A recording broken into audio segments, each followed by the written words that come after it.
बच्चों जिस पोएम की आज हम शुरुआत करेंगे उसका नाम है on killing a tree, tree को मारने के बारे में।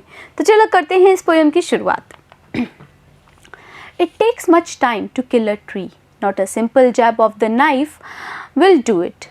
It has grown slowly consuming the earth. तो कवि बोल रहा है कि बहुत ज़्यादा समय लगता है एक पेड़ को मारने में, एक पेड़ की हत्या करने में। Not a simple jab of knife. इससे क्या होता है भाई, समय क्यों लगता है? ये केवल जैब यानी चुभोना नहीं है एक खंजर का। विल डू इट, वो क्या करेगा? खंजर के चुभोनों से ही वो पेड़ नहीं मरेगा।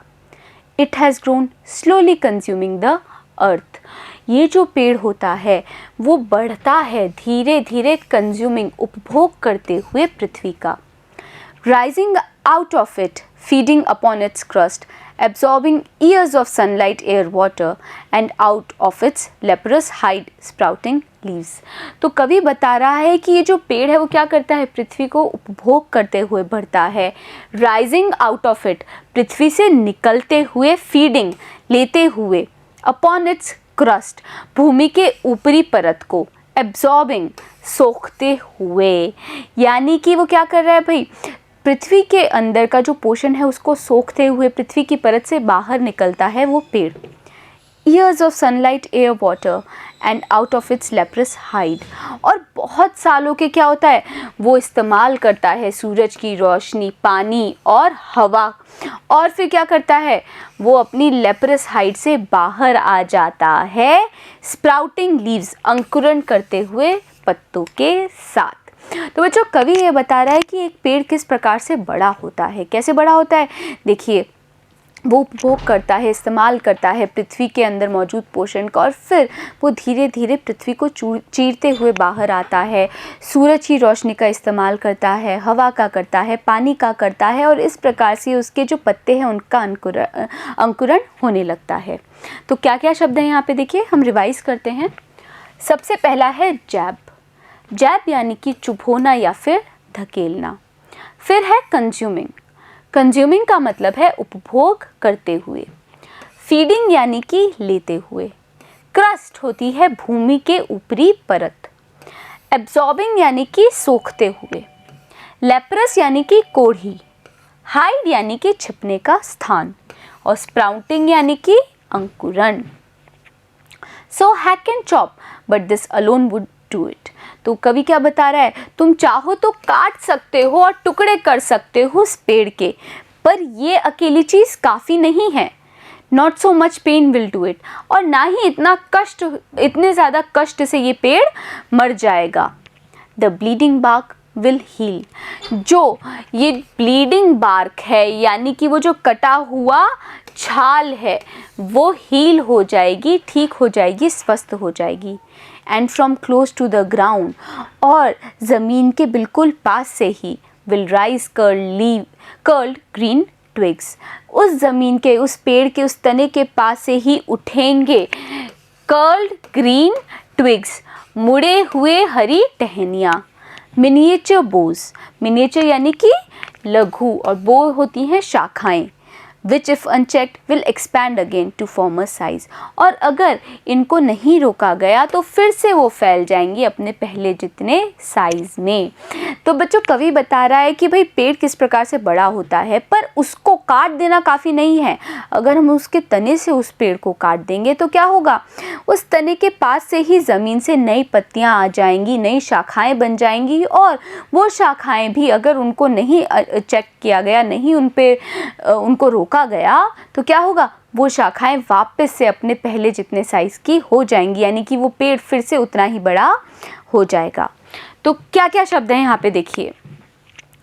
पहला है हैक, हैक यानी कि काटना। फिर है चॉप, चॉप का मतलब होता है टुकड़े टुकड़े करना। बार्क यानी कि छाल। हील यानी कि पुनः स्वस्थ करना। राइज यानी कि ऊपर उठना। कर्ल यानी कि मुड़ी हुई। ट्विग्स यानी कि टहनी।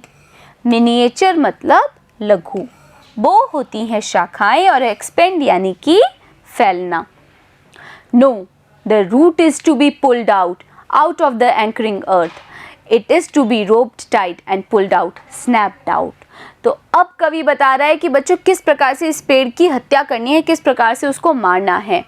The root is to be pulled out, जो जड़ है उसी को बाहर खींचना होगा। Out of the anchoring earth, anchoring earth मतलब जहाँ पर उस जड़ ने अपनी पकड़ जमा ली है। It is to be roped tight, उसको क्या करना होगा, उस पेड़ को रस्से से बांधना होगा। And pulled out, snapped out, और उसको स्नैप्ड आउट करना होगा, झटके से उखाड़ना होगा, खींचना होगा। तो यहाँ पे क्या क्या शब्द है बच्चों, देखिए। पहला है एंकरिंग, एंकरिंग यानी कि जड़ जमाए हुए। फिर है रोप्ड, रोप्ड यानी कि रस्से से बांधा जाए। और स्नैप्ड आउट यानी कि झटके से उखाड़ना। और पुल्ड आउट इंटायरली, और क्या करना होगा, उस पेड़ को पूरी तरीके से खींच के निकाल देना होगा। आउट फ्रॉम द अर्थ केव, अर्थ केव यानी कि जो पृथ्वी रूपी जो गुफा है जिसके अंदर जो जड़ें चली गई हैं पेड़ की, वहाँ से उस जड़ को बाहर लाना होगा। And the strength of the tree exposed, और इस प्रकार से जो ताकत है पेड़ की वो एक्सपोज हो जाएगी, यानी कि वो प्रकट हो जाएगी। ताकत कौन है बच्चों एक पेड़ की, उसकी जड़। The source white and wet, और जो उसका सोर्स है यानी कि पेड़ का सोर्स, पेड़ की ताकत क्या है, जड़, वो सफ़ेद है और गीली है। द मोस्ट सेंसिटिव, जो सबसे ज़्यादा संवेदनशील है। Hidden for years inside the earth, जो कि छुपी हुई है पृथ्वी के नीचे कई सालों से। तो क्या क्या शब्द हैं यहाँ पे देखिए। पहला है अर्थ केव, अर्थ केव यानी कि पृथ्वी जैसी गुफा। एक्सपोज यानी कि प्रकट करना, और सेंसिटिव मतलब संवेदनशील।